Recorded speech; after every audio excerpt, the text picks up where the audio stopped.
el reino de la divina voluntad.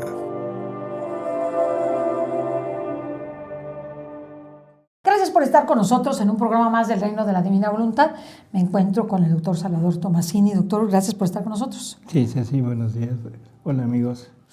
Pues gracias por estar con nosotros. Nos hemos ausentado un par de semanas porque esta servidora tuvo que salir fuera y al salir fuera pues nos es difícil a veces tener los programas necesarios para reponerles a ustedes, pero prometemos que nos vamos a poner al día. Nos vamos a portar bien. Nos vamos a portar bien y aquí el doctor viene y ya nos da nuestros acicates y ya volvemos a empezar. Entonces, pues el día de hoy le decía yo al doctor, con motivo de que me devolvió este libro que lo vio aquí en mi oficina, Apostolado de la Reparación, es un libro editado en Colombia, y este libro, pues efectivamente, él lo revisó, lo vio y todo, se llama Apostolado de la Reparación, y pues yo le dije al doctor, no se olvide devolvérmelo porque ya no lo están haciendo, y ya no lo están haciendo porque pues tiene un costo, obviamente, ¿no? Sin embargo, aquí el doctor lo vio y le pregunté a él, ¿qué le pareció, doctor? ¿Qué le pareció? Y él me dijo algo que quiero que comente con ustedes porque el programa de hoy vamos a hablar de la reparación, sobre todo a otro nivel, dejando un poco atrás las devociones a las que somos adictos, como dice el doctor, a todas las que somos adictos, nos va a dar nuestro golpe, pero de todas maneras todo acto que se haga por reparar pues es bueno. A lo mejor nos quedamos en una santidad humana, pero el hecho de no saber que tenemos que reparar, pues es peor, que no hacemos nada y seguimos tolerando cada vez más mal, más pecado, incluso de nuestra propia familia. Entonces, me gustaría un poquito que nos hablara de la reparación. De hecho, hay un canal para esto, del Apostolado de la Reparación, que ustedes ya iniciaron, que se hace desde España, y que nos cuente un poquito en qué consiste la reparación y qué debemos hacer para la reparación. Bueno, pues sí, recomendarles el libro, porque el libro es bueno, y también tengo que se llama también Apostolado de la Reparación igual, y probablemente pues tenga un contenido semejante. La mejor reparación, la pasión de Cristo en las horas de la pasión de Luisa Picarreta. Bueno, doctor, díganos.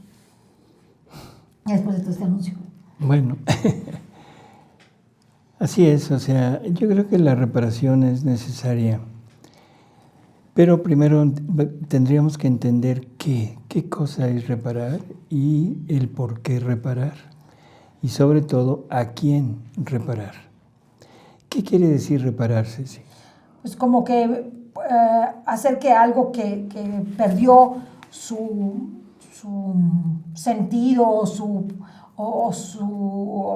origen, ¿sí? Perdió su origen, perdió su esencia de alguna forma, tal como la tenía cuando inició, pues por diferentes circunstancias volverla a retomar al estado original. Por eso algo que se deteriora, algo que se fractura, ¿sí? Que pierde su esencia. Que pierde su integridad.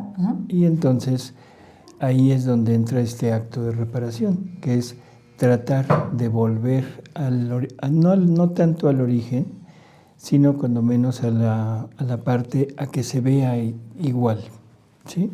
Que por lo menos adquiera de nuevo esa integridad que perdió. Así es. Entonces, reparación ¿a quién? A Jesús, reparación al Padre, reparación ¿a quién? ¿Y por qué? El hombre, cuando fue creado, definitivamente no requería absolutamente nada, puesto que había sido creado por Dios y había sido creado en una perfecta igualdad a imagen y semejanza de Dios en su Hijo Jesucristo. O sea que éramos prácticamente imagen y semejanza de la humanidad, del Verbo eterno, que se llama Jesús. Sí. Durante un tiempo, no sabemos cuánto, o sea, él vivió en esas condiciones. Había una perfecta armonía entre Dios y el hombre, porque Dios había creado prácticamente al hombre para tener esa relación de amor, para poder dar salida, rienda a su esencia, que es amor. Y el amor es amar. Por lo tanto, él necesitaba amar y ser amado. Sí. El hombre, creado a imagen y semejanza de Jesús, de la humanidad del Verbo, estaba en plenitud de posibilidades de poder llevar a cabo esa relación. Podía recibir el amor de Dios y podía entregarle un amor, pero un amor igual. Viene el pecado, viene la desobediencia, y entonces Adán se queda fracturado, se queda deteriorado. Ya no es el hombre que Dios creó, Sí. sino quedó nada más con las dotes naturales que le pertenecen por naturaleza, perdiendo todos los dones preternaturales y sobrenaturales, que era lo que lo hacían capaz de poder recibir el amor de Dios y pagarle en amor a Dios. Ahí Dios tiene que empezar a rehacer al hombre. O sea, no es tanto el hombre al que tiene que rehacer, y esto entendámoslo. Dios tenía un plan perfecto de relación entre el hombre y él, y era un plan hacia él.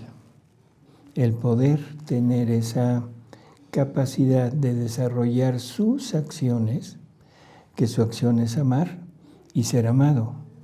Entonces el hombre era el instrumento específico para que Dios pudiera obtener aquello.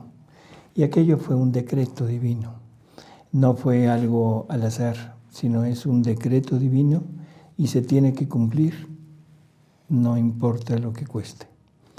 Por lo tanto, ahora Dios tiene que volver a reestructurar al hombre.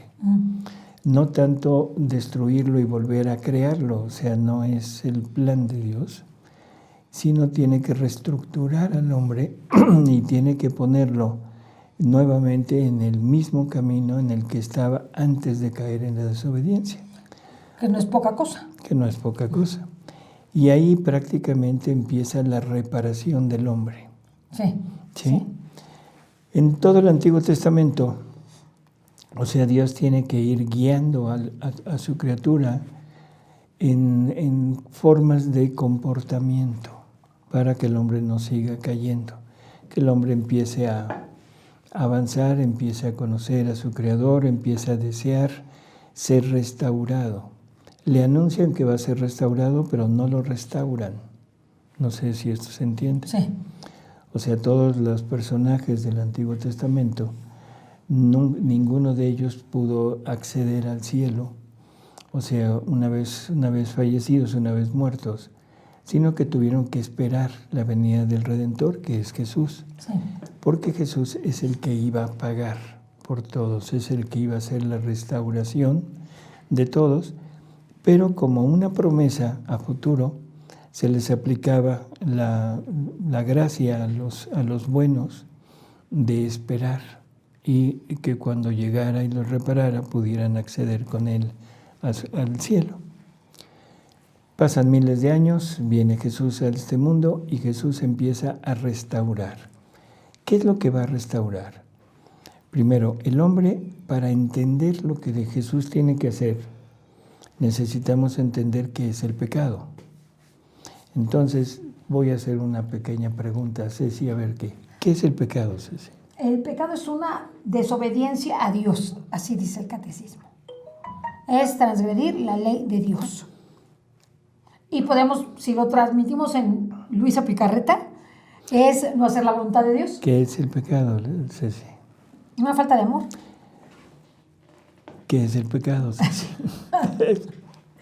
No hacer la voluntad de Dios. Según el catecismo de la Iglesia Católica, nos dice que para entender la profundidad y la magnitud de lo que es el pecado, necesitamos primero entender la relación que había entre Dios y el hombre y esa unión que había entre Dios y el hombre. Esa amistad, como dicen. O sea, no es nada más la desobediencia, sino qué desunió, qué había unido Dios con el hombre y qué desunió el hombre, para entender qué es el pecado. Entonces es el desquebrajamiento de la unidad entre Dios y el hombre. Así es. En el momento que viene el pecado, habíamos dicho, el hombre se fractura. Sí.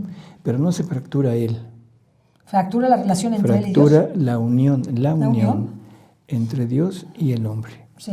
Todos esos dones que Dios le había dado al hombre, todo aquello que había unido Dios con el hombre, ahora el hombre lo rompe y lo tira. Por lo tanto, el hombre se queda sin todo aquello. Hay un artículo del Catecismo, el 260, en que nos dice que el fin último de Dios, de la divinidad, de la economía divina, es la unidad, la unión perfecta de la Santísima Trinidad con la criatura. O sea, la unión perfecta del Padre con el Hijo, del Padre con el hombre, del Hijo con el hombre y del Espíritu Santo con el hombre. ¿Qué cosas habrá unido? Cuerpo, alma y entendimiento del hombre. ¿Qué cosas habrá unido? O sea, ya Todo. Nosotros tenemos 3 potencias, Bueno. ¿sí?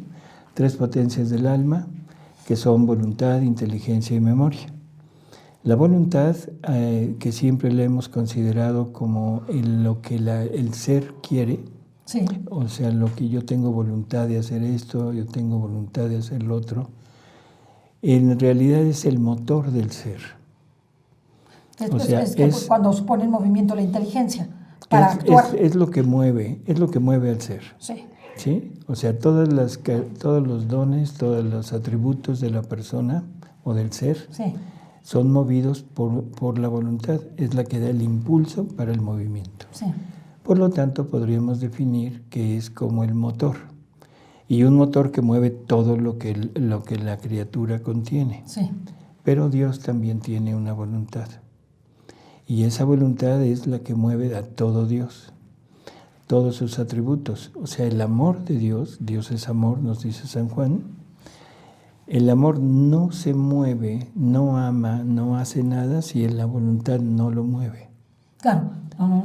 Es el mecanismo, digamos, o la gasolina y el interruptor para encender, ¿no? Exacto. La voluntad se mueve y todo lo de Dios empieza a moverse. ¿Qué diferencia hay entre la voluntad y el querer? ¿Es la misma cosa? En Luisa son diferentes. Voluntad es el motor, el querer ya es el acto cumplido. Ah, qué interesante. Ya lo habíamos dicho, pero de todas maneras, qué interesante. O sea, esas 3 palabras que hay en Luisa, voluntad, fiat y querer, son distintas. son distintas. Voluntad es el motor. El fiat es una palabra que indica movimiento, por lo tanto es un verbo. Entonces fiat es el verbo eterno, es el hacedor. Ok. Y el querer es el acto ya cumplido, ya hecho. El hacedor, el hágase es el movimiento. El hágase, o sea, en el momento que Dios se mueve, Sí. Él empieza a crear, pues vamos a hablar de la creación, y Él dice fiat lux, y empieza la creación. Es el hágase. Pero ¿quién la hace? La voluntad de Dios. O el querer de Dios. Ahí tiene usted que decirme, porque no sé. No, pues, a ver, sigue adivinando. El querer de Dios. No, el querer es el acto cumplido. Entonces era la voluntad. No, Bueno, entonces, ese es el motor, es el fiat, el hacedor. ¿el hacedor es el fiat? Así, Sí. la palabra, todo fue hecho por la palabra de Dios. Sí. O sea, Dios expresa y la palabra es la que lo lleva a cabo. Ok. Por eso San Pablo nos habla de Jesús, diciendo que Él todo fue creado por Él, para Él y en Él. Ok. Y el por quiere decir que Él es el que hizo todo, Ok. porque es la palabra de Dios, es la sabiduría de Dios. Y por eso él usó, al usar el fiat, usó todo el hágase, y él, cuando Dios dice algo, lo hace. Punto. Así es. ¿De acuerdo? Bueno. Entonces ya tenemos esta parte. Dios une con el hombre en 3 potencias que Dios le dio al hombre, 3 potencias creadas, que son voluntad, inteligencia y memoria. Ok, voluntades, facultades intelectuales o espirituales. Ponle potencias del alma. Ok. Potencias del alma. Voluntad, inteligencia y memoria, para que la voluntad de Dios se pueda unir a la voluntad del hombre, la inteligencia de Dios se pueda unir a la inteligencia del hombre y el amor de Dios se pueda unir a la memoria del hombre. Wow. ¿Sí? Eso es lo que Dios había unido en forma espiritual. Pero Jesús va más allá todavía. En esta revelación de la divina voluntad, Jesús nos dice que el vivir en su voluntad es la vida real de Él en la criatura y que no es una vida nada más en la parte espiritual, sino también en el cuerpo. O sea, también en el cuerpo hay esa fusión. Y empieza a darle ejemplos y le dice, mira, es que yo soy latido.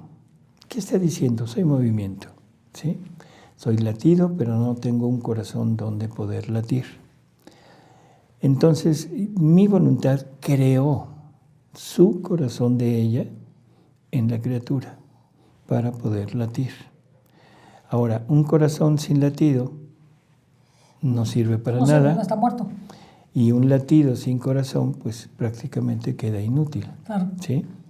Y así va, el latido, el respiro, dice yo soy respiro, pero no hay un cuerpo un pulmón donde respirar. Soy paso, pero no tengo pies. Soy obra, pero no tengo manos. Soy luz, pero no tengo ojo.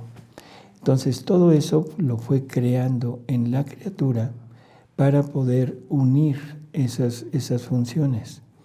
O sea, todo lo de Dios lo va uniendo a vamos a decirlo así, a un órgano del ser humano en donde pueda desarrollar toda la potencia que tiene. Así como Jesús es el órgano sufriente, seríamos órganos sufrientes de Dios. Nos convertiríamos en verdaderos órganos sufrientes de Dios. Sí, pero ya te fuiste hasta la redención. Estamos hablando del momento de la creación. Perdón. ¿Sí? O sea, por eso, estamos tratando de ver qué fue lo que Adán desunió. Ok. Para poder entender lo que es el pecado. Llega esta revelación y ahora entendemos todo lo que Dios había unido con nosotros, voluntad, inteligencia, memoria, amor, y todo el cuerpo, el primer movimiento de nosotros en cualquier función sale de Dios. Listo. Okay. Adán desobedece, Adán peca, y entonces todos aquellos dones, todas aquellas uniones se quitan, o sea, Adán se queda solamente con lo propio. Sí. Y por eso es que Jesús dice que en el momento que el hombre pecó, en ese momento Dios ya no podía seguirlo amando. O sea, Dios quería amarlo, pero no tenía ya una forma de poderse dar, porque ya no había un receptáculo. ¿Que perdimos la impronta divina? Uh-huh. Y perdiste todo lo que Dios había puesto de Él en ti, que era lo adecuado para poder recibirlo a Él. Entonces, cuando uno, entre un hombre y otro hombre se mataban seres que no eran seres humanos. Visto así como lo estás diciendo y tan descarnadamente. Lo que me está diciendo, doctor. Pues así es. Sí, entonces no matar no era tan malo como ahora. No, momento. O sea, estamos hablando de que el ser humano racional, el animal racional, quedó sin lo necesario para poder unirse a Dios. Sin lo divino. Era prácticamente un ser que era tomado como un animal, pero un animal muy superior a los animales. Era un animal racional. Sí. ¿Sí? Ok. Sin la capacidad de poderse unir a Dios. Ahora, ¿era malo matar? Siempre ha sido malo matar, pero no tenía la connotación que tiene ahora. Sobre todo si tomamos en cuenta las palabras de San Pablo y tomamos en cuenta la definición de pecado, nos vamos a dar cuenta que probablemente no era tan malo como tú dices. San Pablo nos dice que la ley nos hizo reos de pecado. ¿Qué quiere decir? Que San Pablo te está diciendo, hasta antes de la ley yo no sabía lo que era pecado. Por lo tanto, no pecaba. Cuando conoce la ley ya peca. Cuando conozco la ley, eso es cuando ya se me hace patente y entonces de ahí en adelante las cosas ya son diferentes. Son apreciadas a la luz de la justicia divina de manera diferente. Así es. Porque ya sabes que es la ley. Tú transgredes la ley y es pecado. ¿Qué se necesita para que sea pecado?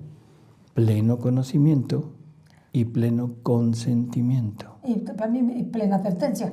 Por eso, pero sobre todo conocimiento Y y consentimiento. Entonces, antes de esto no era conocido. ¿Sí? Sí. Y por eso Jesús dice en los escritos de Luisa que viendo que el hombre iba cada vez peor, le tuvo que dar una ley. O sea, la ley de Moisés, o sea, es como la parte de regla para decir, empieza a comportarte como así debe ser, y así es lo que esto debes. no lo puedes hacer. Y esto debes hacer. ¿Sí? Llega Jesús, miles de años, llega Jesús, y ahora tiene que volver a unir aquello. Bueno, esto es en forma teórica. ¿Sí? Ahora vamos a verlo en forma práctica. Sí. La unión que había entre Dios y el hombre era una unión, como nos dice el catecismo, por favor, esto que quede claro, es catecismo, que formar una sola cosa con Él.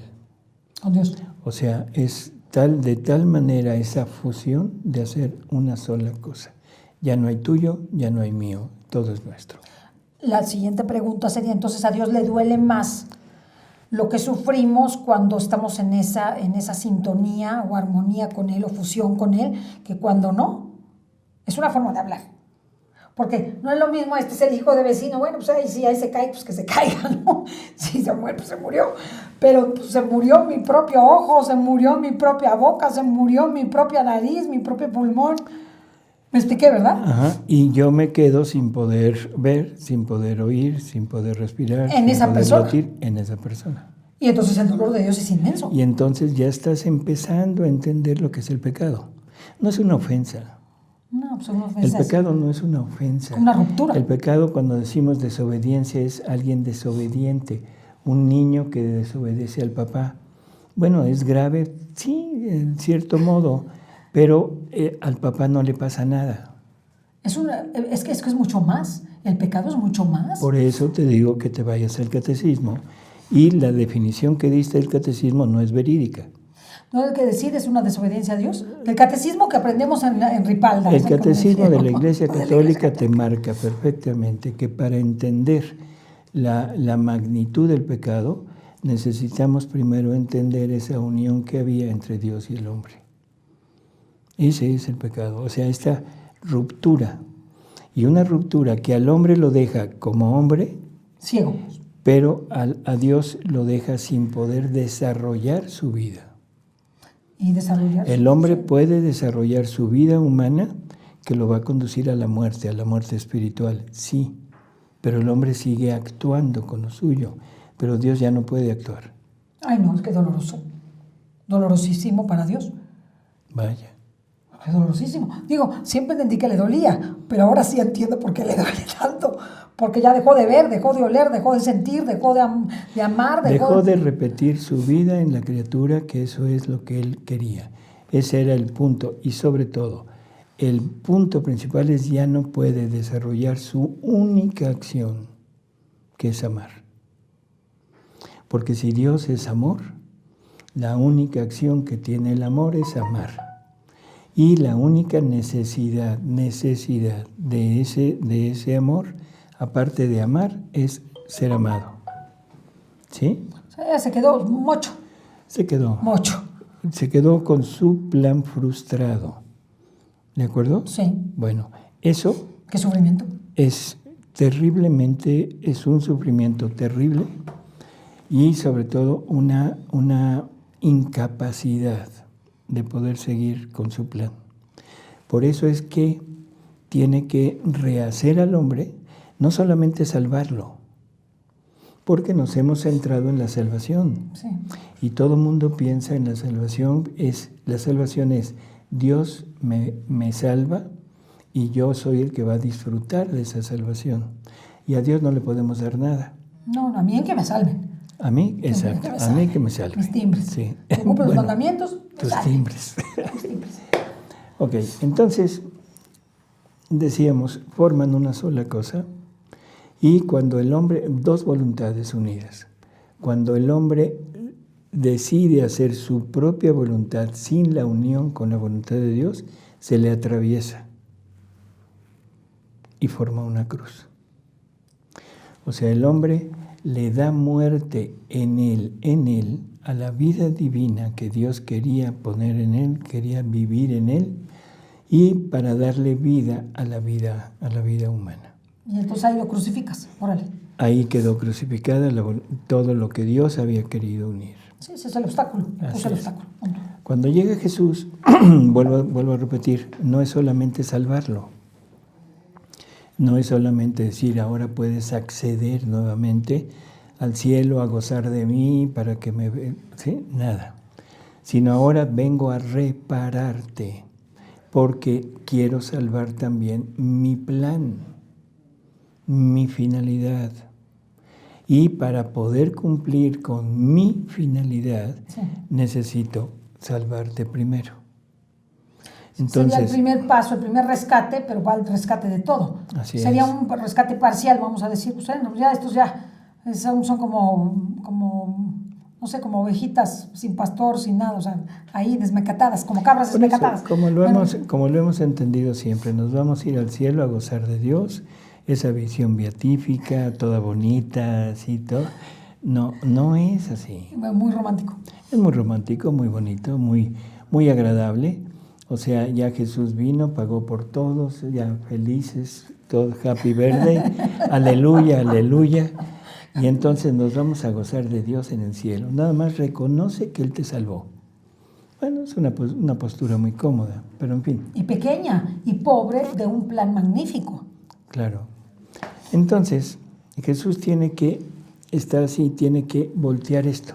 O sea, tiene que igualarlo. Tiene que darle muerte. Tiene que darle muerte en él a la voluntad humana, a la vida humana, para darle vida nuevamente a la voluntad divina, a la vida divina. Y eso se hace, o sea, a través de muerte. Muerte de voluntad humana aquí. Para empezar, nada más así un poquito, bueno, antes que eso, en el Evangelio hay una frase de Jesús que la hemos aplicado única y exclusivamente al matrimonio, que es cuando dice, no separe el hombre lo que Dios ha unido. O lo que Dios ha unido, no lo separe el hombre. Es lo mismo. Que muy romántico, pero muy fuerte. Sí, pero nos hemos limitado a la unión entre hombre y mujer, cuando que esto va mucho más allá. Si nos dimos cuenta ahorita de lo que estuvimos diciendo, todo lo que Dios había unido con el hombre, eso es lo que el hombre no debería de separar, por ningún motivo. Entonces, vamos, me voy a meter en aprietos, perdone, doctor, pero por favor. Entonces, la reparación no solamente es del hombre como hombre solo, sino del hombre con la mujer, digo para hablar en los términos que hablan actualmente nuestra sociedad, pero, o sea, reparar es al hombre y a la mujer, porque son una unidad del hombre y la mujer. Perdóname, pero yo cuando hablo de esto, yo sí les advierto desde el principio. Cuando digo hombre, me refiero al ser humano. Por eso, y ser humano incluye hombre y mujer. Nunca me vas a oír decir hombres y mujeres, mujeres y hombres. No. Es ser humano y se refiere al hombre. Pero déjeme ir al punto, el que quiero. La ruptura fue con Dios, o sea, con Dios, pero no fue solamente Eva, sino fue una ruptura de Eva con Dios y de Adán con Dios.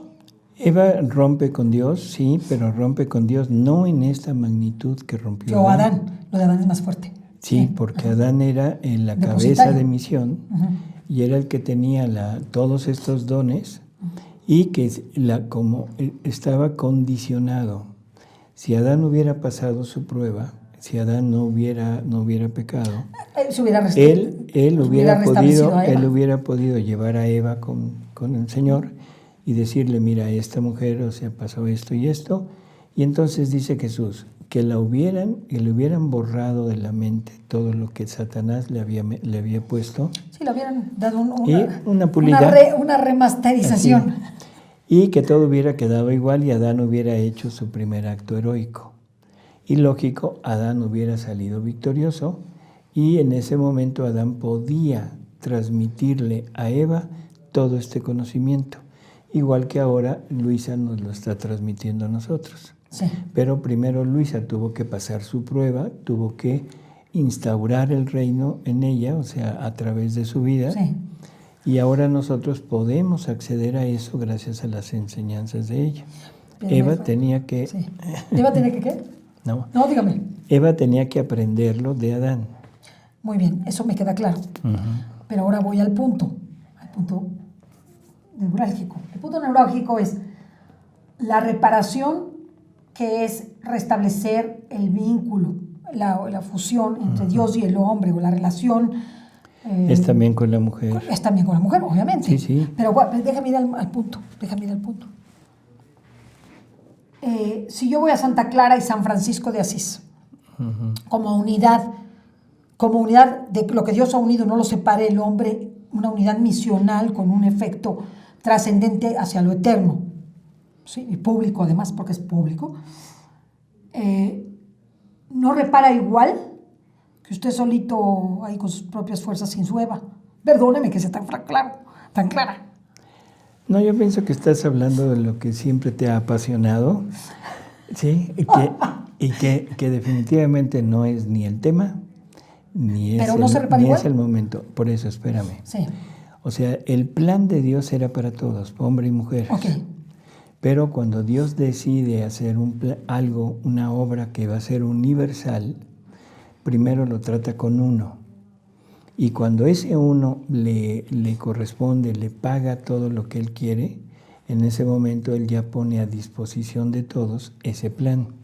Y es el mismo plan para el hombre y para la mujer. Pruebas, hombre, son muy sencillas. O sea, Adán era hombre en cuestión de género, sí. Y era cabeza de misión del reino de la divina voluntad en la tierra. Claro. Adán lo pierde, o sea, no importa por qué lo pierde, y ahora, ¿quién lo restituye? Luisa, mujer. O sea, es idéntico, nada más que Dios escoge a un género para poderlo llevar a cabo. No hablo de María porque María es otra cosa. Sí, María es otra cosa. María no entra dentro de este plan, María es la reina de este reino porque ella lo vive en plenitud. Sí. María es inmaculada, o sea, pero ella no nos lo podía transmitir. Y la finalidad de María no era precisamente el reino, sino era la redención. Claro, en eso entra todo, ella hace todo, pero no era su misión el darlo a conocer y el transmitirlo, sino le tocaba a Luisa. Entonces, no hablemos de que si género, que si parejas, que si hay que poner pareja, no. No, es que yo lo veo en función de la unidad que se rompió entre Adán y Eva. No, porque entonces aquí podrías decir quién es la pareja de Luisa. ¿Esa tiene su unidad? Tendría que haber un Luiso. No. ¿Según tú? No. Así como Santa Clara y San Francisco. Por eso. No, un Luiso. Bueno, un hermanito espiritual. Un hermanito espiritual. Va a tener a toda la humanidad espiritual. Porque su función de ella es de una gran universalidad. Por eso, es universal. Es universal. Igual que la meta de Adán hubiera sido universal. Inclusive en Adán, Dios puso todo lo que el hombre podría recibir, lo puso en Adán. Y de él tenía que salir para todo, hombre y mujer, no importaba. No había esa necesidad de un hermanito o hermanita espiritual. Por eso te decía que no es el momento de ese tema, que no es... Bueno, no importa. Porque se rompió la relación. Lo que pasa es que vuelvo al tema, no porque quiera yo desear simplemente, sino porque es una cuestión de origen. Si lo que Dios quiere reparar es el origen, pues desde el origen Adán y Eva están envueltos en el origen. Pero no tenían los mismos dones. Ya lo sé, pero entonces están no en el están, origen. Claro, pero no es el mismo origen. No es el mismo origen. Esto es algo que se ha discutido mucho, que se ha hablado mucho, pero yo no defiendo irracionalmente el que solamente Adán tenía eso. Hay muchísimas partes en los escritos de Luisa donde Jesús claramente nos habla de que es solamente Adán, no Yo Eva. estoy de acuerdo con usted en eso. Pero fíjese que en eso no nos vamos a pelear. Ajá. En lo que nos vamos a pelear es en lo siguiente. En que Eva, es que quiero partir del origen, o sea, no creo que es necedad. En que Eva es el mismo yo de Adán. ¿Es el mismo yo de Adán? Seguimos con el tema porque aquí nos vamos a meter en muchos problemas. Pero nada más. Pero lo que le quiero decir es, para mí, Eva forma parte de Adán. ¿Es el mismo Adán? Toma toda la parte en Adán, fue creada la familia humana, Pues sí. hombres y mujeres. Y yo te diría una cosa, o sea, en Dios, todos venimos de Dios. Dios tiene una parte masculina y una parte femenina. Claro. ¿Sí? Ah. O sea, esa unidad de Dios, el Dios único, tiene la parte masculina y la parte femenina, pero la separa. Ah, sí, la separa. La separa. Aunque la saca del mismo. Sí, pero bueno, la saca de Él. Todo ha salido de Él. Nada hay que haya salido de otro lado. Todo sale de Dios. Por lo tanto, si vamos a hablar de esa unidad, tendríamos que hablar de mi hermana Piedra, de mi hermana Estrella, de mi hermana Luna, de mi hermano Pino. No es el momento. ¿De acuerdo? Está bien, digo, no, quise partir del origen, digo, hay mucho que decir al respecto, pero quise partir del origen, y el origen que está dividido es no solamente con Dios, sino entre el hombre y la mujer. Están Por eso, rotos. aquí es el hombre el que separa todo, el que se pierde todo. Llega Jesús y tiene que volver a cruzar, pero ahora al revés. Ahora tiene que darle muerte en él a la voluntad humana, a los actos de la voluntad humana, no a la voluntad, sino a los actos de la voluntad humana, para darle vida a la voluntad divina. Pero esto lo tiene que hacer desde su propia humanidad. O sea, aquí hay que entenderlo. Jesús es Dios, Dios, verdadero hombre, pero su verdadera hombre, su naturaleza humana, es la que, unida voluntariamente a su naturaleza divina, tiene que llevar a cabo toda la reparación. O sea, tiene que sufrir lo que Dios nos había indicado que teníamos que sufrir. ¿Qué nos había indicado? Es mata, quita, destruye tus propios actos propios de tu naturaleza. Sí, tu naturaleza pecaminosa. O sea, y esos son los mandamientos. Los mandamientos son una ley que nos están diciendo que no hagas, qué es lo que tu cuerpo te lleva a hacer, y que hagas, qué es lo que tu cuerpo y tu mente te llevan a no hacer. Y ahí se refleja perfectamente en San Pablo, cuando dice, ¿quién me librará de este hombre viejo que no me deja hacer el bien que quiero, pero me lleva a hacer el mal que no quiero? Esa dualidad, ¿sí? Sí, que la tenemos por el pecado. Uh-huh. Sí. Entonces, no, por naturaleza. Sí, pues ya. Y por naturaleza creada por Dios. Pues sí. ¿Sí? Sí, pues sí. Entonces, Jesús tiene que venir y tiene que rehacer eso. Y empieza su vida en este mundo desde el momento que se encarna. Él tiene que pagar antes que eso. Perdón, se me olvidan cosas. Por lo tanto, estamos adquiriendo deudas con Dios. En cada acto nuestro, en cada acto de criatura, debería de haber desarrollado todo un acto de la voluntad divina con todo lo que contiene, y por lo tanto hubiera sido una multiplicación de vida divina. Sí. Entonces, en cada acto de criatura tenía que multiplicarse una vida divina. Esa vida divina no se le dio salida, por lo tanto ahora hay una deuda. El hombre le debe una deuda, una vida divina a Dios. Pero, entonces tenemos muchísimos pecados. Tenemos muchísimos pecados. Pues sí, tenemos muchísimos pecados. Entonces es una deuda con Dios, y eso es lo que el Padre Nuestro nos ponía. Perdona nuestras deudas, como también nosotros perdonamos a nuestros deudores. Pero nosotros no la podíamos pagar. No. O sea, ¿por qué? Porque se trataba de darle muerte a nuestra voluntad para darle vida a una vida divina. ¿Sí?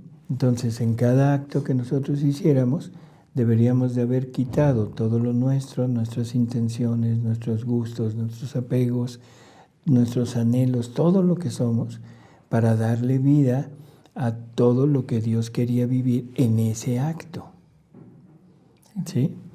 Por lo tanto, ahí estaba la deuda y eso era lo que había que rehacer con Dios. Jesús viene y toma todos nuestros pecados.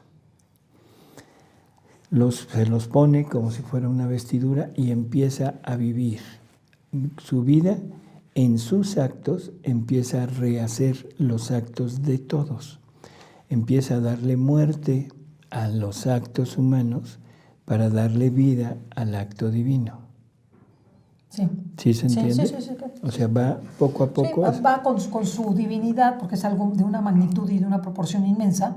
Solamente un Dios puede hacer eso. Sí, pero lo tiene que hacer desde su voluntad humana. Sí, porque tendría que tener la condición de aquel que... Si lo hubiera hecho, desde su condición divina. Desde su condición divina, no hubiera reparado. No hubiera reparado. Exactamente, ¿verdad? Entonces tenía que hacerlo desde su voluntad humana, sufriendo lo que eso significaba. Sí.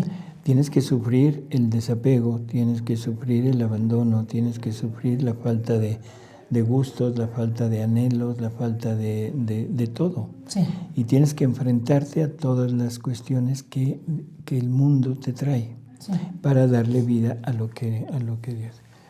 Por lo tanto, Jesús empieza a tener siempre el rehacer es el acto.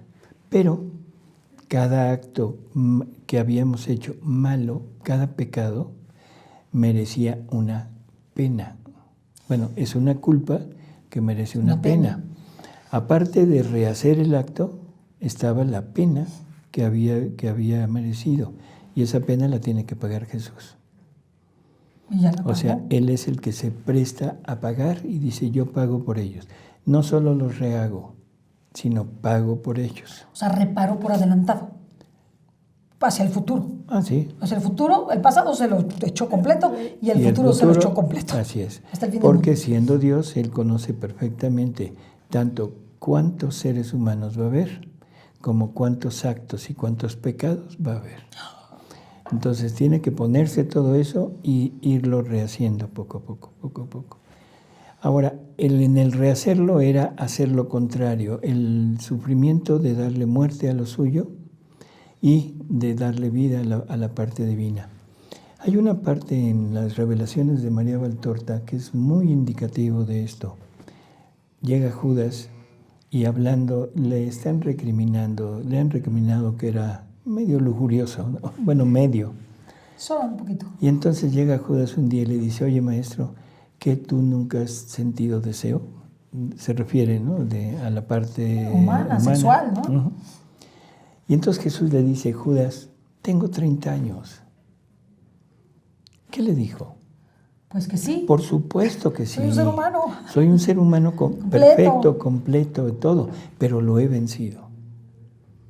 O sea, lo he vencido con mi voluntad, unida mi voluntad a la voluntad divina. No haciendo uso de la voluntad divina para vencer, sino haciendo uso de su voluntad humana unida para vencer. Sí. Entonces ha tenido que ir sufriendo todos esos cosas. Sí. Y nos dice tanto la revelación en la carta a los Hebreos como en San Pablo y en los escritos de Luisa, que Jesús tuvo que venir a sufrir todos los sufrimientos que toda la familia humana iba a tener que sufrir. Así que nos podríamos imaginar un poco eso, yo creo que es inimaginable. Formas, figuras para entenderlo. Un pensamiento malo, lo rehace con pensamientos de Él, divinos, buenos, poniéndolos en lugar, o sea, entregándolos al Padre, actos divinos de Él para reparar todos los actos malos, pasos, todo. Pero ahora la pena. Un pensamiento malo, ¿cómo lo paga? Una espina. Una espina. ¿Cuántos pensamientos malos tendrá la humanidad? No, doctor. Por eso es que el amor divino tiene que empezar a hacerlo sufrir coronación de espinas desde el momento en que se encarna. Y tiene que ir poco a poco aumentando para reparar, para pagar la pena de todos los pensamientos malos de toda la familia humana. ¿Y cómo le dio tiempo en 33 años? Yo sé que es Dios, pero y no en 50. El amor divino, o sea... ¿Es más la calidad que la cantidad? No. Tiene que pagar uno por uno. Pero en la omnipotencia de Dios no hay problema. O sea, le alcanza el tiempo que sea. Hubiera alcanzado un minuto, no sé. 15 días, 15 años o 20 años. O sea, es la parte que lleva a cabo, pero en el interior de él. Sí. La parte externa es la parte que se la deja al hombre, porque es lo único que la divinidad no le podía dar. El odio, ¿sí? Toda esa, ¿cómo diríamos? Resentimiento, ferocidad. la venganza, todos esos sentimientos. Esos sentimientos no los tiene Dios. Por lo tanto, Él no podía aplicárselos. Y eso se lo deja al hombre en el último día de su vida. Por eso digo que lo que vimos o lo que vemos en la pasión externa es como una figura de lo que estuvo pasando toda su vida en el interior. Un flagelo por cada obra mala. ¿Sí? O sea, y así por el estilo. Como la persona de Cristo es una persona eterna y perfecta, o sea, le alcanza cualquier acto suyo para purificarlo o para reparar lo que sea. No lo pongamos en ese sentido porque entonces con un dolor hubiera reparado todo. Y no es así. No fue así. Porque Él habla que desde el mismo instante en que queda concebido, empieza a sufrir y ese sufrimiento le dura toda su vida. Wow. Hasta el momento mismo de que muere. Y eso en el sentido así estricto de la palabra, porque si entendemos que en la Eucaristía Jesús está repitiendo su pasión, es una pasión que se pone en acto y que está continuamente, y en alguna ocasión le dice a Luisa, hija, o sea, mi humanidad ya es gloriosa, ya no es capaz de sufrir, pero necesito nuevas humanidades donde poder seguir sufriendo. No es una humanidad que se preste a sufrir, sino es una humanidad que me permita sufrir en ella. Esas son las almas víctimas. Está fuerte. ¿Sí? Es que fuerte, doctor. Bueno, y ver a un alma víctima como alguien que recibe el sufrimiento, nada más ella, es bueno, es meritorio, pero es humano. Sí, pero si recibe el sufrimiento divino, ¿es lo que recibe? Claro, el sufrimiento divino. Ahí está, de alguna manera. ¿Quién está hablando? Hija mía, mi humanidad es ya gloriosa, no es capaz de sufrir. Por eso voy buscando nuevas humanidades donde poder seguir sufriendo. ¿Quién está hablando? Está hablando Dios, pero está hablando de la criatura. Está hablando Jesús, digo, el Verbo eterno. Sí. El Verbo eterno. El Verbo eterno ahora quiere nuevas humanidades donde poder venir a seguir sufriendo Él.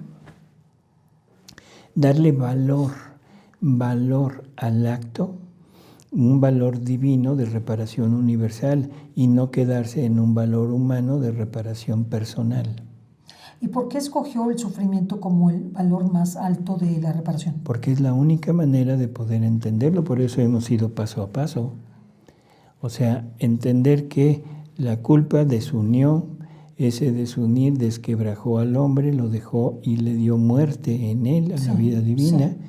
Y ahora cada acto que haces es un acto que queda totalmente desunido de Dios y que aparte de la deuda,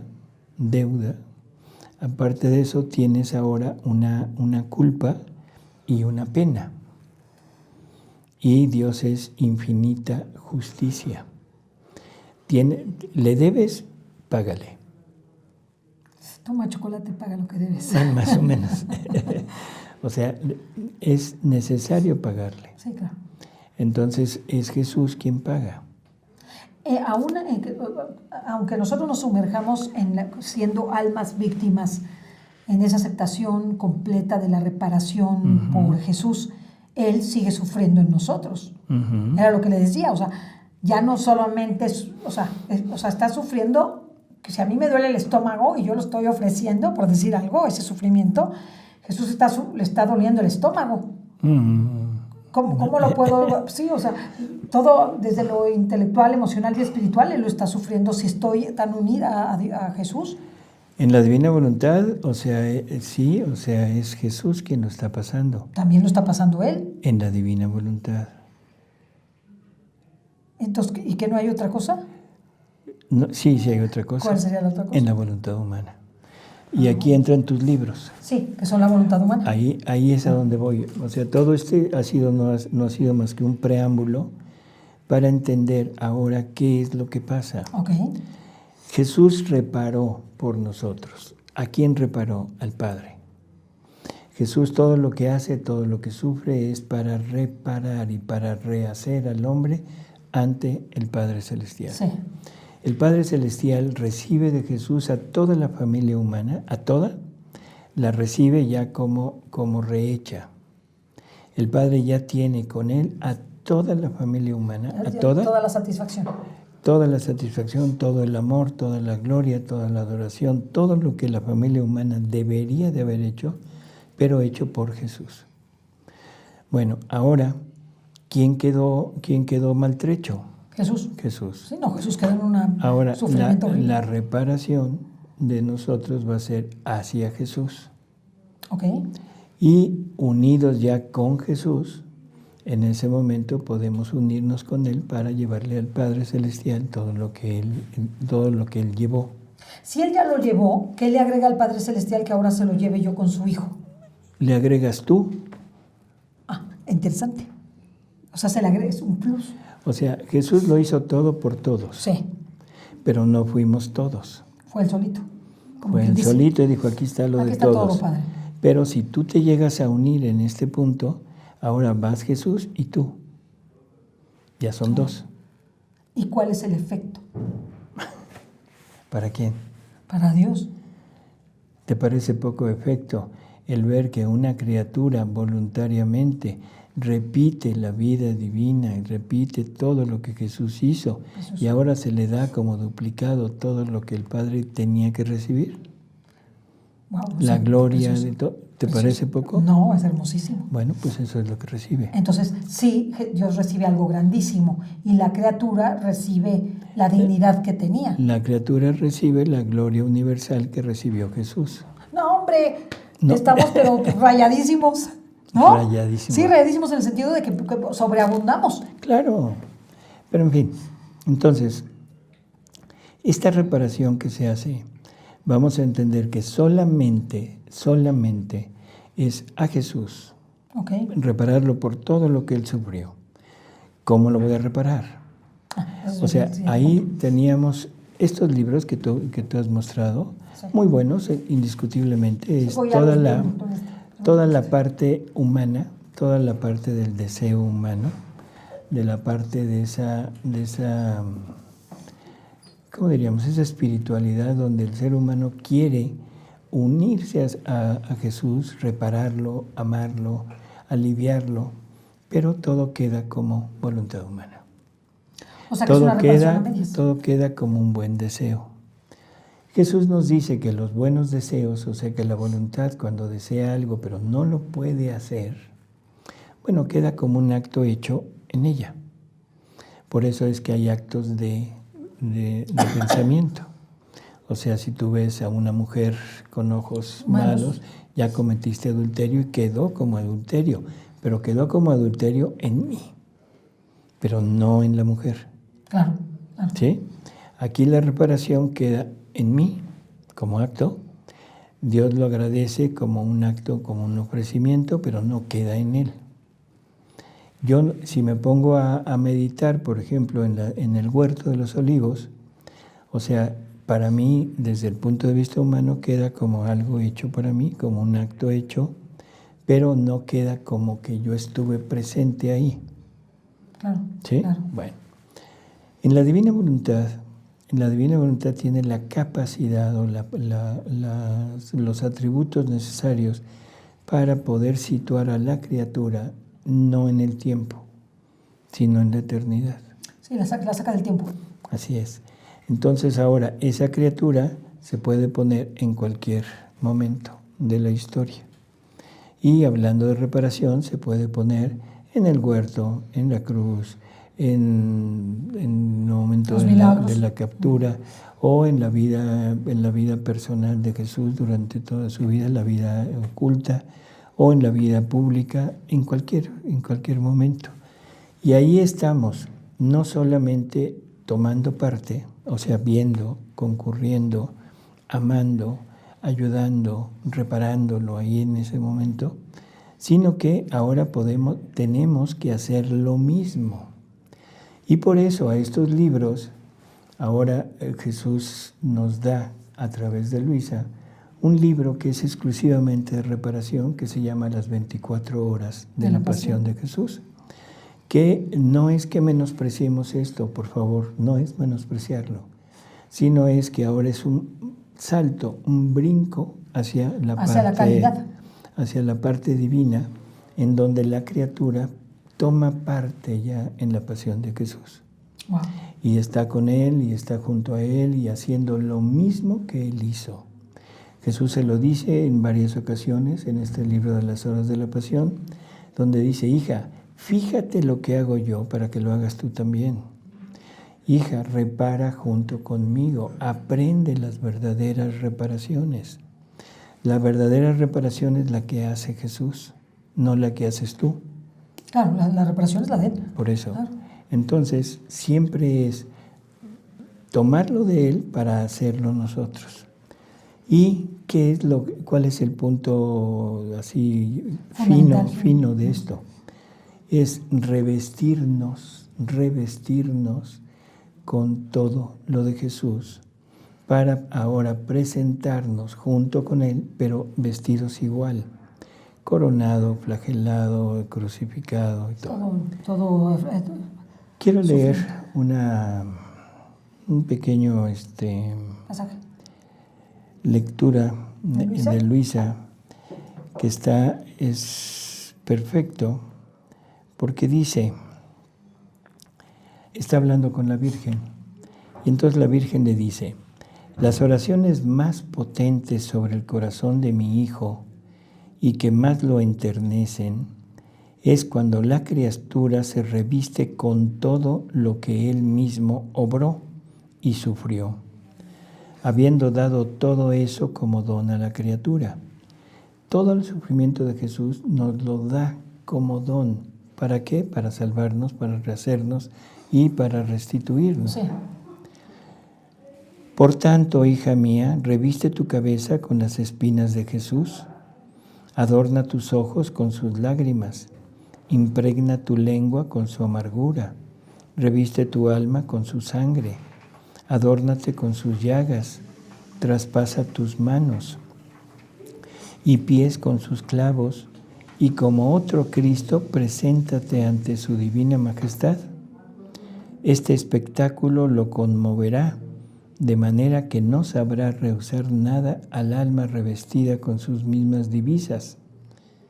Pero oh, cuán poco saben las criaturas servirse de los dones que mi Hijo les ha dado. Cuán poco saben las criaturas. Entonces le quiero preguntar, ¿en qué ayuda, que seguramente ayuda, el unirse en esas circunstancias, o sea, con esa intención de ponerse su vestimenta, cargar la cruz, ponerse las espinas, el ayuno, la mortificación del cuerpo, los sacrificios, los actos de virtud, ¿cómo los concatena?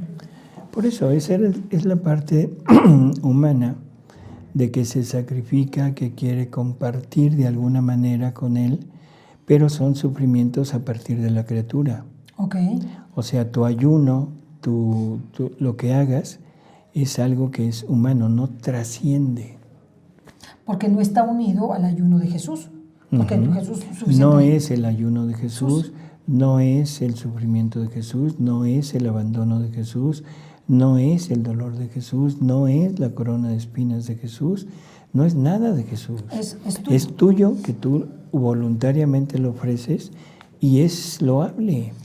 Y ahora Eso es, ¿cómo vamos? espérame, eso es lo que Dios había querido de la criatura. Eso es lo que pone a la criatura a hacer desde su venida hasta ahora. O sea, lo deja haciendo todo, pero todo hacia Él, pero nunca en Él y con Él. Ok. ¿Sí? O sea, lo hacemos, sí. Y vuelvo a repetir, es muy bueno, sí, pero es la parte humana.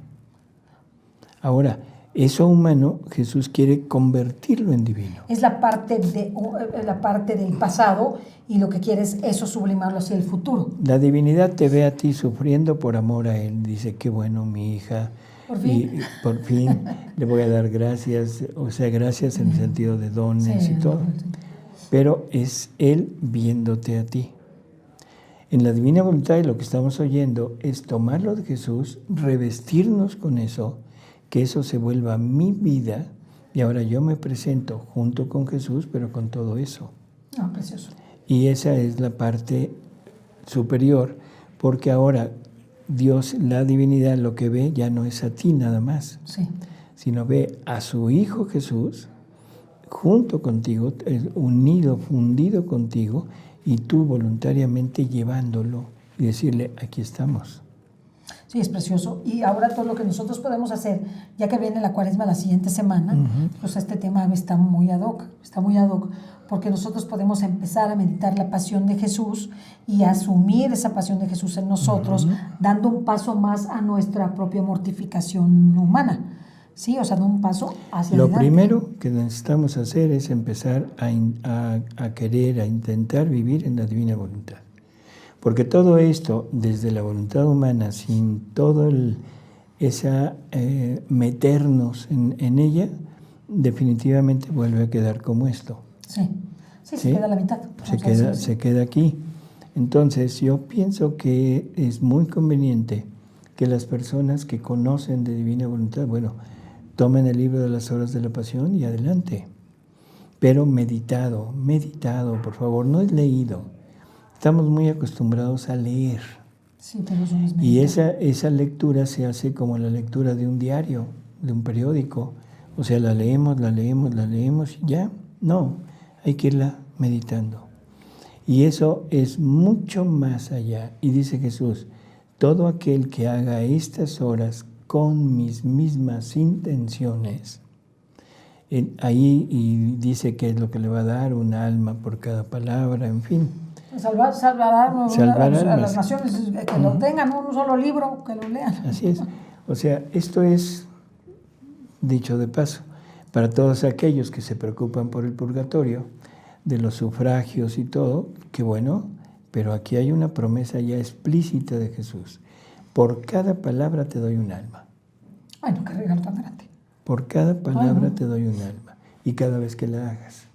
Creo que esto es más allá de cualquier... No, es un premio inmerecido totalmente. O sea, véjense por cada palabra. Déjalo del premio. Es una ayuda increíble a las almas del Que purgatorio. sufren mucho. Que dicho sea de paso. Entonces, no sé, así en forma muy general, o sea, hemos tratado de ver qué es la reparación, pero a nivel ahora de divina voluntad, que es volverte otro Cristo, punto, con Cristo. No por ti misma, sino con Cristo, y ahora podemos llevar a cabo todo lo que Él hizo. Y el hacer esto ya, estamos hablando de palabras mayores, porque ya frena todo el mal de golpe. Claro. Si esto se hiciera, y dice Jesús que si hubiera un alma en cada lugar, en cada país, en cada población que hiciera esto, el mal se acabaría. O sea, entendamos que el mal, todo ese mal que existe en este mundo, o sea, no es producto más que de la ausencia del bien. Y recordemos, el mal no existe por sí mismo. No, es la ausencia del Entonces, es igual que las tinieblas. En cuanto llega el sol, las tinieblas se quitan. El mal, en cuanto llega el bien, se quita. Pero ¿quién se decide? Cuando vivimos una vida que lo último que pudiéramos pensar es en reparar. lo último que hubiéramos pensado es en sufrir. No, pues eso es lo que menos queremos. Así es. Sí, que somos un Por segundo. eso el mal sigue aumentando y por eso todo lo que hagamos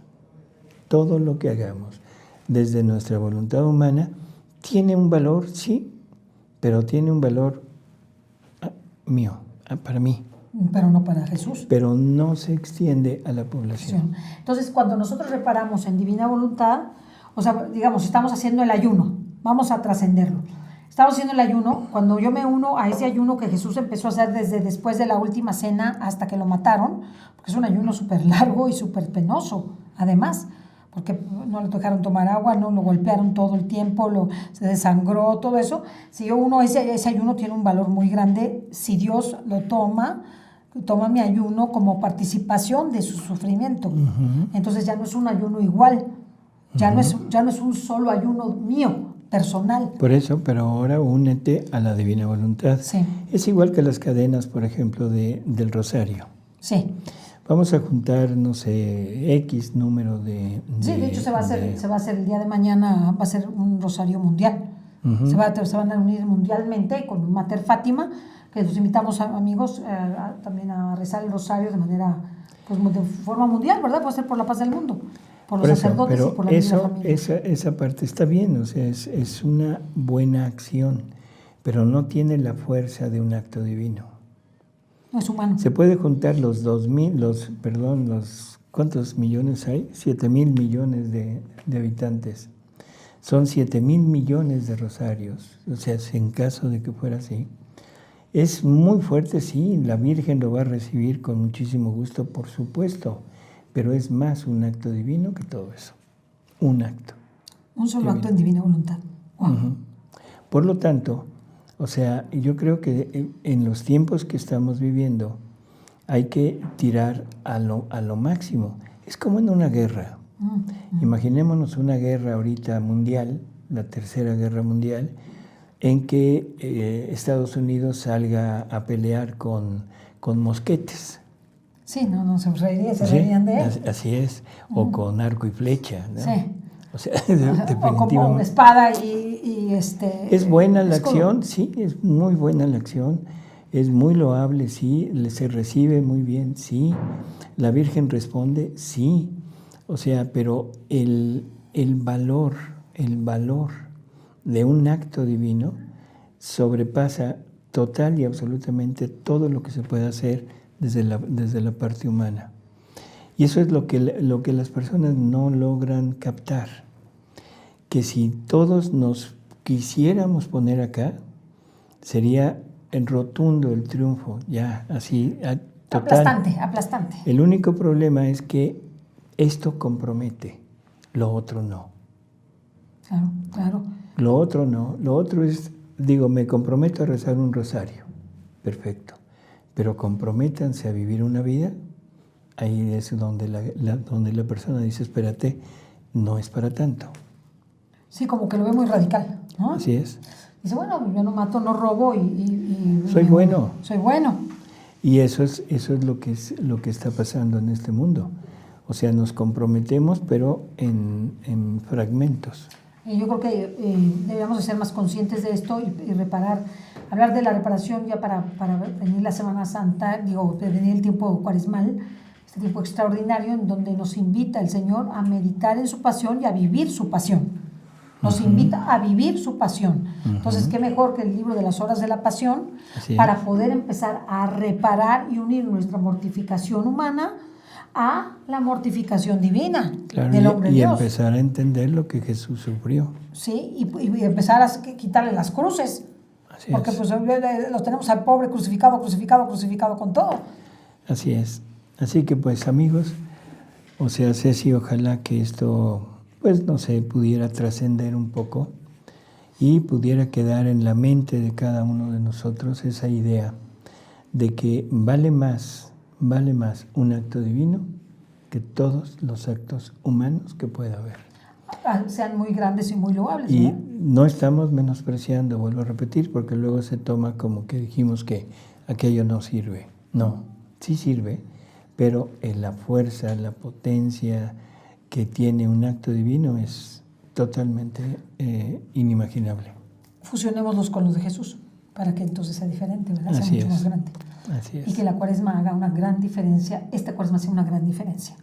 Haga la diferencia en nuestra vida y en la de los demás, Exacto. especialmente. Doctor, muchas gracias. No, al contrario. Doctor, muchas gracias. Es Cecilia. un temazo y hay mucho que hablar del tema y como se dan cuenta y sobre todo mucho que reparar. Muchísimo que reparar. Así es. Propio y ajeno. Propio y ajeno. Así que gracias a todos ustedes por el favor de su atención. Gracias, doctor Tomasini. Estuvo preciosa su explicación y exposición que nos ayuda a entender la reparación en divina voluntad. Muchas gracias. Hasta la próxima, amigos. Hasta luego.